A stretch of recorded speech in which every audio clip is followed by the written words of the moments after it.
சாதி அரசியல் இந்த அப்படின்னா சாதி ஒழிப்பு அரசியலை பட்டியலின சமூகத்தில் இருக்கிற அத்தனை தலைவர்களும் செய்கிற தப்பு, எழுத்தாளர்களும் செஞ்சுட்டு இருக்கிற தப்பு. சாதி புரிதல் அவங்க தவறாக புரிஞ்சுக்கிட்டு இருக்கிறாங்க. அப்படின்னா தவறாக புரிஞ்சுக்கிட்டாங்கன்னு தெரில, ஆனால் தவறாக எடுத்து சொல்லிட்டு இருக்கிறாங்க மக்களுக்கு.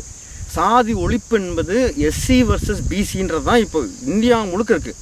பிரகாஷ் அம்பேத்கருடைய இது பேரன் சொல்லி கொண்டு இருக்கிறவரும் சரி, தமிழ்நாட்டில் இருக்கக்கூடிய அனைத்து அறிஞர் இயக்கங்களும் சரி, பட்டியலின் சமூகத்தில் இருக்கிற அனைத்து தலித் தலைவர்களும் சரி, இவர்கள் எல்லாம் செய்யும் தவறு என்னவென்றால், எழுத்தாளர்களும் செய்வது தவறு. முதல்ல சாதியை அவங்க ரேஸோட ஒப்பிடுவாங்க. ஒன்று என்னன்னு கேட்டால், சாதி என்பது கருப்பினர் மக்கள் அவங்க எதிர்கொள்ளும் பிரச்சனையும் நம்ம எதிர்கொள்ள பிரச்சனையும் ஒரே மாதிரி பிரச்சனையாக இருக்கும், இல்லைனா அவங்களோட மோசமாக இருக்குன்னு சொல்கிறது அது மிக மிக பெரிய தவறு. இது எப்படி இருக்குன்னா, ஒரு வெள்ளையர்கள் எப்படி ஏமாற்றினார்களோ கருப்பினத்த மக்களை, அதே மாதிரி கருப்பின மக்களையும் ஏமாற்றி அவங்களுடைய அவங்க கூட நம்ம சேர்ந்துட்டோம்னா நம்ம அரசியலும் மேலே வரும்னு சொல்கிற ஒரு தவறான ஒரு புரிதல். இது என்ன காரணம் என்று சொல்கிறேன். கருப்பின மக்களுடைய பிரச்சனை ரேஸ், கலர், அது மாறவே மாறாது. அது வரலாற்று ரீதியாக மாறவே மாறாது. கருப்பின மக்களுடைய பிரச்சனை வரலாறுகள் அவ்வளோ இருக்குது. அவங்க வரலாறுலாம் பெரிய வரலாறு. அவங்க சந்தித்த களமும் வேறு, சாதி ரீதியான சந்தித்த களம் வேறு. அதுவும் இதுவும் ஒப்பிடவே முடியாது. ஏன்னு கேட்டால் அது மாறாது. ஆனால் அவங்க என்ன சொல்கிறாங்கன்னா, நானும் எங்கே போனாலும் சாதி ஒளியுறது இல்லைன்றாங்க. அது ரொம்ப பெரிய தவறு. இதை தான் நான் அம்பேத்கருக்கும் பெரியாருக்கும் உள்ள வேறுபாடை நான் கூறுகிறேன். அம்பேத்கர் எவ்வளோ படித்து என்னென்னவோ படித்து கடைசியில் சொன்னார், புத்த மதத்துக்கு போங்க, சாதி ஒளியும்னு சொல்கிறாரு. நான் சாகும்போது நான் பிறப்பில் ஹிந்துவாக பிறக்கிறேன், இறக்கும்போது நான் ஹிந்துவாக சாக மாட்டேன்னு சொல்லி புத்த மதத்தை தேர்ந்தெடுக்கிறாரு. ஆனால் பெரியார் என்ன கூறுகிறார் என்றால், இவர் அம்பேத்கர் பெரியார் அழைக்கிறார், எங்கே இந்த மாதிரி நாங்கள் மதம் மாற போகிறோம், வாங்க நீங்களும் வந்தீங்கன்னா நல்லா இருக்குன்னு சொல்லும்போது அவர் இல்லைங்க, நீங்கள் எத்தனையோ மதங்கள் இருக்குது, நீங்கள் மாறுறது இருந்தால் இஸ்லாமுக்கு மாறுங்க, ஒரே ஒரு குல்லாவை தூக்கி போட்டு போங்க, 10 நிமிஷத்தில் சாதி ஒளிஞ்சிருன்றாரு. இப்போ அந்த வேறுபாடு தான் நான் பார்க்குறேன். அந்த ஒரு அம்பேத்கருடைய இதுவும் பெரியாரோடைய இதுவும். இப்போ பெரியாரோடைய எடுத்துக்காட்டுகளை இந்த மீனாட்சிபுரம், ரஹமத் நகர் அங்கெல்லாம் போய் பார்த்தீங்கன்னா இன்னமும் சாதிகள் ஒளிந்ததாக தான் இருக்குது. அவங்கள இன்னும் சாதியாகவே பார்க்குறதில்ல. இப்போ கூட என்ன பாயாக தான் சொல்லுவாங்க. அது மேட்டுப்பாளையத்தில் நடந்ததுலேயும் நிறையா விளக்கங்கள் இருக்குது. அந்த காணொலியை தலித் கேமராவில் இருக்குது, பார்த்துக்குங்க. அதனால் சாதி என்பது என்ன, அதுதான் முதல்ல. சாதியம் என்பது இந்து மதத்தில் இருக்கக்கூடிய ஒரு கூறா அப்படின்னு பார்த்தா, இந்து மதத்தில் இருக்கிற கூறுனா, இந்து மதத்தில் ஒரு குறிப்பிட்ட புத்தகமோ, இந்து மதத்தில் குறிப்பிட்ட ஒரு புத்தகம் இதுதான் சொல்லுது, இதுதான் சாதின்னு சொல்லி குறிப்பிட முடியாது. அதே சமயத்தில் அந்த எந்த புத்தகத்தை நீங்கள் காட்ட முடியாது. அதே மாதிரி எல்லா புத்தகமும் இல்லைன்னு சொல்ல முடியாது. எந்த புத்தகத்தைன்னு ஒரு புத்தகத்தை காட்ட முடியாது. அதே சமயத்தில் இந்த புத்தகமெல்லாம் இல்லைன்னு நீங்கள் சொல்ல முடியாது. எல்லாமே இருக்குன்னு சொல்லலாம், இல்லைன்னு சொல்லலாம்.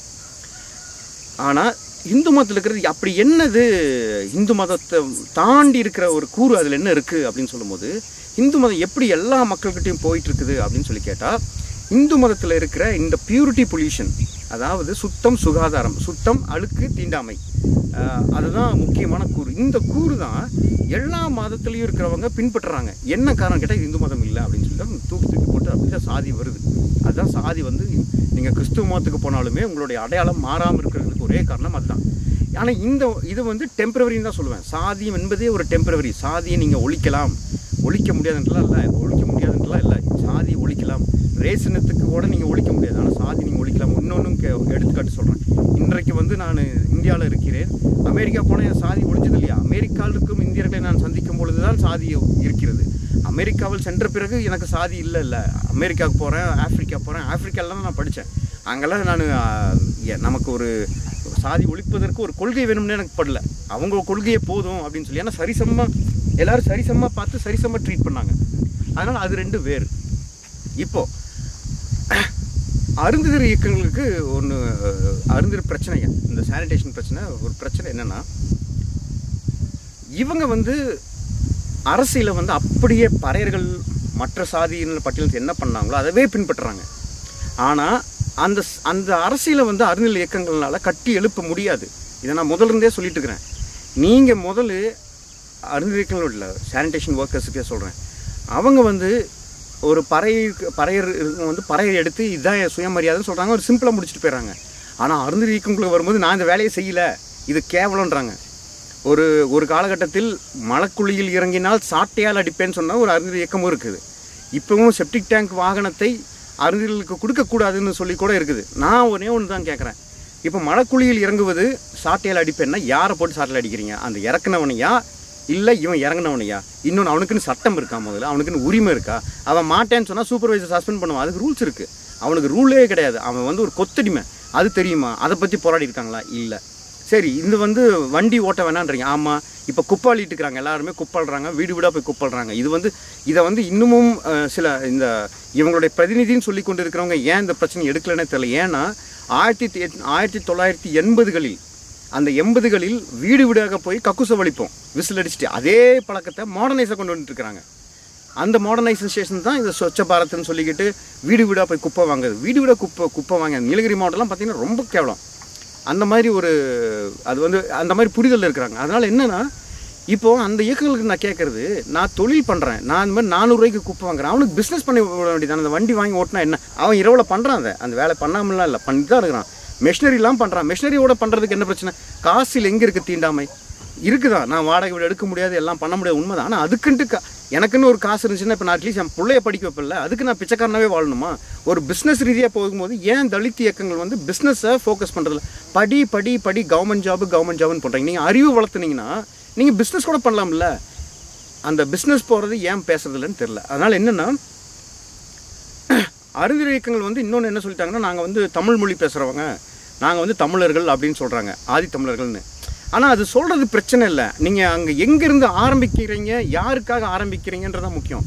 உங்களுடைய அரசியலை இது வரைக்குமே ஒரு பறையர் வேர்சஸாக தான் இருக்குது. அதாவது பறையர்களுக்கு பதில் கூற வேண்டிய காலகட்டத்தில் தான் இருக்கிறீங்க. அப்படி இருக்கும் பொழுது நீங்கள் மக்களுக்கும் பதில் சொல்லணும்ல. 2 விதமான கருத்துக்களை நீங்கள் முன்வைக்கணும்.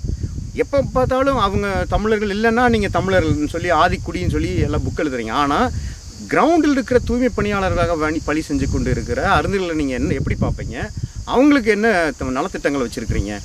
தோல் தொழிலில் அவ்வளோ பெரிய தோல் தொழில் நம்ம செஞ்சுட்டு இருந்தோம். அருந்தில் மக்கள் வந்து செஞ்சுட்டாங்க. இன்னமும் போனீங்கன்னா அங்கெல்லாம் இருக்கும், பழைய காலத்து கதைகள்லாம் சொல்லுவாங்க. ஆனால் அந்த தோல் தொழில் நம்ம கையை விட்டு போச்சு. நீங்களாம் என்ன பண்ணீங்க? இப்போது பாட்டாக்கிட்ட போச்சு. ஏன் பாட்டாக்காரன் இப்போ என்ன செய்ய மாட்டேன்னு சொன்னால் அவன் செஞ்சு தானே இருக்கிறான். அந்த தொழிலை வந்து ஏன் நிறையா இதுக்கு ஆணையம் அமைக்கிறாங்க, அவங்களுக்கு ஒரு நலசங்கம் வைக்கிறாங்க, அரசே கொடுக்குது, கதர் பவன் இருக்குது, எல்லாமே இருக்குது. ஏன் தோல் தொழிலை நீங்கள் விட்டீங்க? அது சமூகம் நீங்கள் பதில் சொல்லணும் இல்லை. அந்த தொழிலை விட்டுட்டீங்க. அப்போ செருப்பு கட்ட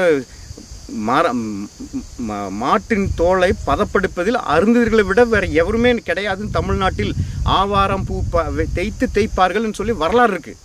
இது நான் சொல்ல, அண்ணாமலை பல்கலைக்கழகத்தில் எழுதின ஆதி திராவிடர் வெல்ஃபேர் அந்த ஒரு ஆணையத்தினால அந்த டிபார்ட்மெண்ட் மூலிமா ஒரு ரிசர்ச் பண்ணுறாங்க. அந்த மேடம் வந்து இப்போ ப்ரொஃபஸராக இருக்கிறாங்க JNUவில். அந்த ரிப்போர்ட்டை படித்து பார்த்தீங்கன்னா தெரியும் தோல் தொழிலில் எந்த அளவுக்கு இவங்க முன்னுக்கு இருந்தாங்க. நான் அந்த தொழில் விட்டுட்டீங்க, இப்பவும் கையில் எடுக்கிறது இல்லை. இப்போ நம்ம ஆளுங்க போய் ரோடாக செருப்பு தைச்சிட்டு இருக்காங்க, பிஞ்ச செருப்பு தைச்சிங்க. அது உங்களுக்கு சந்தோஷமா? சரி, இன்னொன்று, இந்த பக்கம் வந்தால் தூய்மை பணியாளர். நாங்கள் வந்து இந்த தூய்மை பணியே செய்யல, ஓகே, சாதி அடையாளம் இல்லை. ஆனால் இவங்களுக்கு என்ன பண்ண போகிற? இந்த தொழிலை விட்டுட்டு வான்ற. எதுக்கு நான் விட்டு வரணும் முதல் கேட்குறேன். எதுக்கு நீங்கள் பண்ணுறதுனால தான் எங்களை மாதிரி பசங்க படிக்க முடியாமல் நொந்து போயிட்டு இருக்கிறோம். நீங்கள் ஏன் விட்டுட்டு வான்னு சொல்கிறீங்க? நான் என்ன கேட்குறேன்னா, விட்டுட்டு வந்தால் என் சாதி ஒழிஞ்சிருமா? தூய்மை பணியாளர்கள் விடவும் தூய்மை பணியாளர்கள், நான் தூய்மை பணியாளர் அருந்தர்கள் 2 குடும்பத்தை எடுத்து வச்சு பாருங்கள். தூய்மை பண்ணி பண்ணுறவன் பர்மனெண்ட்டாக இருக்கிறான். இப்போல்லாம் மாறி இருக்குது, பர்மனெண்ட் சம்பளம் இருக்குது, அவனுக்கு இன்னும் செக்யூரிட்டி இருக்குது. கூலி தொழிலாளி அருந்தருக்கு நீங்கள் என்ன பண்ண போகிறீங்க? இருக்கிறவன் எல்லாத்தையும் கூப்பிட்டு வெளியே வந்துடுறா. சரி, நீங்கள் கக்கூஸ் போகாதீங்க. நான் சொல்கிறேன், அது பறையர்களுக்கும் சொல்கிறேன், அருந்தர்களுக்கும் சொல்கிறேன், தேவேந்திர குல வேளாளர்களுக்கும் சொல்கிறேன், சீமான் மாதிரி ஆட்களுக்கும் சொல்கிறேன். நீங்கள் கக்கூஸே போகாதீங்கடா. இந்த தொழிலே நாங்கள் இருக்காது.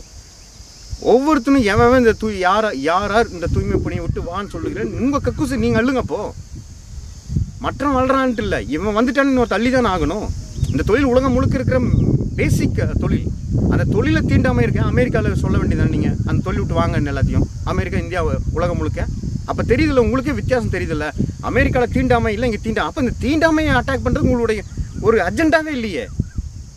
ஒரு 10 வருடங்களுக்கு முன்பு நான் தூய்மை பணியாளர்களை பற்றி ஆய்வு செய்யும் பொழுது அங்கே இருக்கிற இயக்க தலைவர்கள்ட்ட கேட்டும்போது அவங்க சொன்னாங்க, அவங்களுக்கெல்லாம் என்னங்க இயக்கம்னு சொன்னாங்க. ஆனால் இன்றைக்கி அருந்த இயக்கங்கள் எல்லாமே தூய்மை பணியாக கூட தான் வச்சு ஓட்டிகிட்டு இருக்கிறாங்க. அவங்களுடைய வரி பணத்தை தான் வாங்கிட்டு இருக்காங்க. இன்னமும் அவங்களுடைய வேலை நேர திட்டத்தை ஒருத்தரும் பேசல.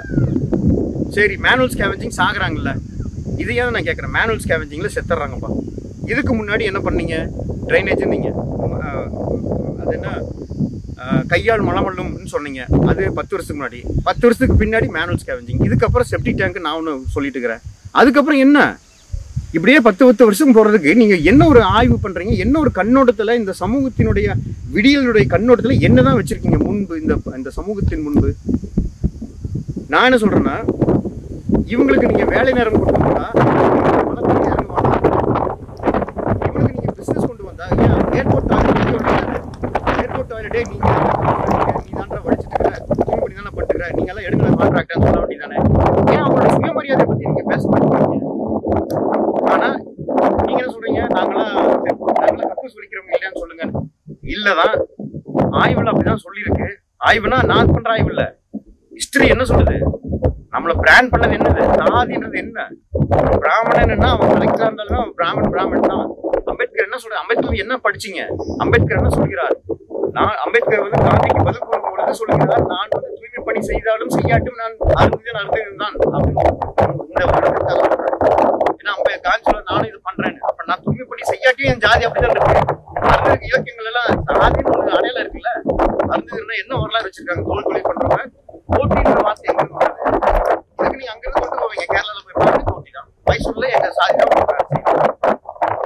இந்த வேலையை மட்டும் நாங்க செய்யல, வேலையை செஞ்சுட்டு இருக்கோம். ஆனா இந்த மக்களை மட்டும் நீங்க வெளியில அரசியல் பண்ணீங்கன்னா இந்த மக்களுடைய தலைவர் தான் தமிழ்நாட்டுடைய தலித் தலைவர். ஆனா நீங்க யாரும் கட்டுக்கிறது இல்லை. ஏன்னு கேட்டா தெரிஞ்சுக்கங்க, வரலாறு இந்தியாவில் நடந்த முதல் ஆங்கிலேயர்களை எதிர்த்து போராடின முதல் சம்பவம் தூய்மை பணியாளர்கள் பெங்கால்ல பண்ணது. அவங்கதான் போராட்டம் பண்றாங்க ஆங்கிலேயர்களை எதிர்த்து. அப்பெல்லாம் ஆங்கிலேயர்கள் இங்க என்ன பண்றாங்க நிறைய பேருக்கு தெரியாது. அப்பவே எதிர்த்து போராடினாங்க. அவங்க ஊதியத்துக்காக, சுயமரியாதைக்காக அப்ப போராடினாங்க. பயங்கரமா ஒடுக்கினாங்க. சுதந்திரத்துக்கு அப்புறம் என்ன நடந்ததுன்னா, தூய்மை பணியாளர்களை மட்டும் நாங்கள் அனுப்ப மாட்டோம், ஏன்னா செத்தவன் நிலத்தை எடுத்து போட்டோம். அதுக்கு அம்பேத்கர் வருத்தப்பட்டார். என்னன்னு சொன்னார் அம்பேத்கர் சொன்னார், இல்ல அவங்க நம்ம சமூகம், அவங்க இந்த நாட்டுக்கு வரணும், இல்லைன்னா அவங்களுக்கு பாதுகாப்பு இருக்காது அப்படின்னு சொல்லி அவங்கள வர வைக்கணும்னு சொல்லி ஜவஹர்லால் நேருட்ட பேசி அது போடுறாரு. இன்னொன்னு தெரிஞ்சுக்குங்க, இந்தியாலேயே தூய்மை பணியாளர்களை மட்டும்தான் இப்படி ட்ரீட் பண்ணிருக்கு. ஆங்கிலேயர் ஆட்சியில ஒரு சட்டம் இருந்தது, அந்த சட்டம் இன்னமும் இருக்கு, நீத்து போயிருச்சு. ஆனா அது சட்டத்துக்கு மாற ஒண்ணு கொண்டு வரல. அம்பேத்கர் தான் அது கொண்டு வராரு. ராஜ்யசபால டிபேட்ல சொல்றாரு, என்ன கான்ஸ்டிடியூஷன் அசம்பிளியில சொல்றாரு, நிறைய சட்டங்கள் இருக்கு, நிலம் வாங்க முடியாத சட்டமெல்லாம் இருக்கு, அதெல்லாம் தூக்கி போடுங்கன்றாரு. அதுல இன்னொரு சட்டத்தை முக்கியமா கொண்டு வரதுன்னா, தூய்மை பணியாளர்கள் சொல்லாம கொள்ளாம லீவ் எடுத்த 30 நாளுக்கு முன்னாடி சொல்லாம லீவ் எடுத்துட்டா அவரை கிரிமினல் கேஸ் பின்னாடி நான் பெயிலபிள் அரெஸ்ட் பண்ண போறான்னு ஒரு சட்டம். இப்ப சொல்லுங்க, எப்படி போராடுவோம்?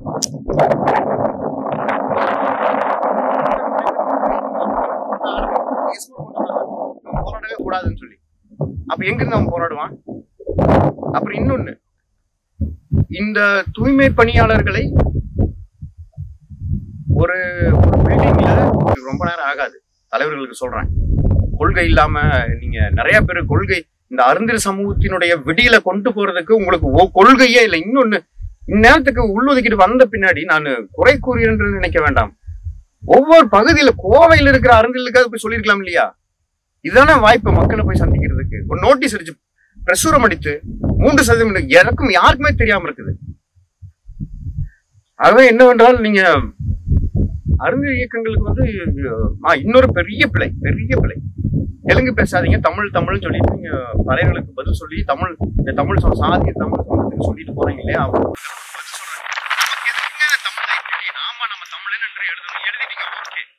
அதை எழுதி வச்சுட்டு பதில் சொல்லும்போது நமக்கு எதுக்கு? நான் ஆந்திரால போனா என்ன யாவமா ரெட்டி பாக்குறேன், அங்க இருக்கிற பட்டியல் சமூகம் தானே, நான் தலித். இன்னைக்கு என்னுடைய விடியலுக்கு யாரு இருக்கா? தந்தை பெரியாரும் அம்பேத்கரும். எனக்கு எதுக்கு நான் இருக்கேன்?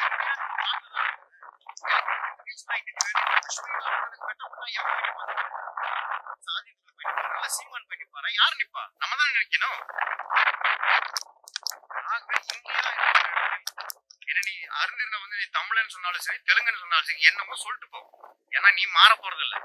அதே மாதிரி நானும் மாற போறது இல்லை. நான் ஒரு பட்டியல் சமூகத்துக்காக, அவங்களுக்காக, அவங்க மத்தியில பிறந்த ஒரு மகன், இந்த நாட்டினுடைய அனைத்து மாநிலங்களுக்கும் சொந்தமானவன் அப்படின்னா சொல்லி பழகணும். இது ஒரு அரசியல். இன்னொன்னு என்ன தப்பு பண்ணிட்டீங்கன்னா, இந்த தெலுங்கு பேச வேண்டாம்னு சொல்லிட்டீங்க. அது நீங்க சொல்றதுக்கு முன்னாடியே மக்கள் வந்து அப்படிதான் ட்ரீட் பண்ணிட்டு இருந்தாங்க. தெலுங்கு பேசாலே சக்கிலியண்டா அப்படின்றவாங்க. அதனால எங்க அம்மா எல்லாம் சீன்னு சொல்ல ஆரம்பிச்சாங்க இந்த மொழியை. அப்படி சீன்னு சொன்னோம்னா அந்த மொழியை வந்து நம்ம கற்றுக்காம விட்டுட்டோம்னு ரொம்ப வழி. ஏன்னா மொழி வந்து என்னங்க சீ, அது தாய்மொழி. வந்து தாய்மொழின்றது வீட்டுல பேசுற மொழி. நீங்க வந்து இல்லன்னு சொன்னா என்ன சொல்லலாம், தெலுங்கு பேசுறவங்க இருக்கிறோம், கன்னடம் பேசுறவங்க இருக்கிறோம், தமிழ் பேசுறவங்க இருக்கிறோம். ஆனா ஒவ்வொருத்தருடைய தாய்மொழி வந்து வீட்டுல பேசுற மொழி. நீங்க எடுத்து வச்சு தன்னம்பிக்கை நிக்க வேண்டியதானே. பேசுற தாய்மொழிக்கே சீன்ற சமூகம் இருக்கும்போது நாங்க ஒளிஞ்சுதானே வாழுவோம். நீங்க தானே சொல்லிருக்கணும் எங்களுக்கு, இந்த மொழி பேசாத நீ சீன்னு சொல்லி எங்களுக்கு சீன் தானே ஆயிப்போச்சு. நாங்க இப்போ அரசியலே ஆர்மியில வந்து சீன் தான் இருக்கிறோம், சீன் தான் இருக்கிறோம். தெலுங்கு பேசுறவா இருந்தாலும் சரி, கன்னடம் பேசுறவா இருந்தாலும் சரி, எல்லாம் சீ தானே. நீங்க என்ன சொல்லிருக்கணும், பேசுங்கடா, ஆமாண்டா நாங்க இது பேசுவோம்டா. ஏன் ரெட்டிங்க பேசுறது இல்லையா? வேற எந்த மொழிக்காரன் தமிழ்நாட்டுல இருக்கிறவங்க வேற ஒருத்தரும் கௌரவமா பேசுறது இல்லையா? எவனா ஒருத்தன் சீன்னு சொல்லிட்டு போயிடணும்னா நம்மளே இருக்கிறது ஏதோ ஒரு ஆயுதம் இருக்கு.